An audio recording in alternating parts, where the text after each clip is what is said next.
तीन बदमाशों ने गैरेज में मैकेनिक को 3 गोली मारी। जोधपुर रैपर 1.5 साल से एक ही बिल्डिंग में रहते थे। लेन देन का था विवाद। पंजाब का बदमाश बाड़मेर में 1.5 साल से कर रहा था नशे का कारोबार। अब साथ रह रहे दोस्त को ही गोली मार दी।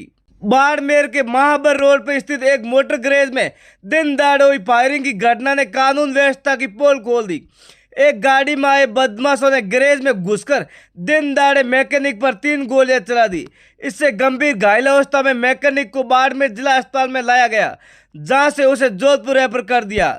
युवक की स्थिति नाजुक बनी हुई है। बताया जा रहा है कि आरोपी बदमाश और घायल दोनों एक ही बिल्डिंग में रहते थे। कुछ दिन पूर्व हुई रुपए के लेन देन को लेकर विवाद हुआ था। इसके बाद आरोपी बदमाश काफी खपा रहता था। पंजाब के बदमाशों के साथ मिलकर रेकी की और गैरेज में घुसकर गोलियां बरसा दी।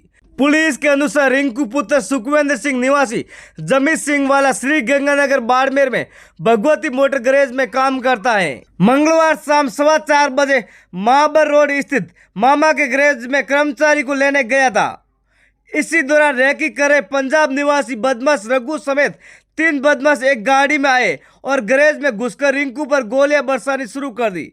रिंकू के सीने, कमर और पैरों में 3 जगह गोली लगी। गंभीर घायल अवस्था में रिंकू को जोधपुर रेफर कर दिया है।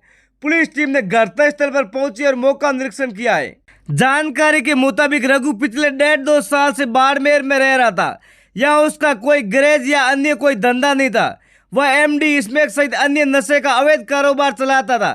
3 साल पहले जोधपुर में रहता था, लेकिन इसके बाद उतरलाई में मकान किराए पर लिया। अब गड्ढा रोड चौराहे के पास किराए के मकान में रहता था।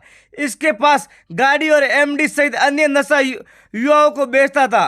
1.5 साल से नशे का कारोबार चला रहे रघु की सदर थाना पुलिस को कोई भी भनक तक नहीं थी। घायल रिंकू के भाई बिट्टू का कहना है कि रिंकू और रघु दोनों एक साथ उठते बैठते थे। रिंकू गैरेज में गाड़ियों को ठीक करने का काम करता था। रघु पंजाब का है, लेकिन दोनों अच्छे दोस्त थे। गड्ढा रोड सर्किल के पास एक बिल्डिंग में दोनों अलग अलग कमरे में रहते थे। रिंकू ने रघु को 1 लाख रुपए दिए थे। कुछ दिन पहले ही रघु से 1 लाख रुपए वापस मांगे। उस समय दोनों के बीच बोलचाल हुई थी। इसके बाद रिंकू मकान खाली कर शास्त्री नगर में रहने लगा। इसके बाद बोलचाल कम हुई थी। भाई बिट्टू का कहना है कि वो गंगानगर गया हुआ है। अब घटना की जानकारी मिलने के बाद वापस रवाना हुआ है। प्रत्यक्षदर्शी रणवीर का कहना है कि वो गैरेज में काम कर रहे थे। इसी दौरान एक गाड़ी गैरेज के बाहर रुकी, जिसमें 3 लोग सवार थे। इनमें से एक रघु था, जो पंजाब का रहने वाला है। रघु के हाथ में बंदूक थी और गाड़ी से नीचे उतर गए रिंकू पर फायरिंग कर दी। कुछ देर तो समझ ही नहीं पाए कि पटाखे कहां पर बजे हैं। इतनी देर में रिंकू दौड़ते हुए गिर पड़ा। इसके बाद देखा तो रिंकू खून से लथपथ था और रघु गाड़ी में बैठकर तेज रफ्तार के साथ भाग गया।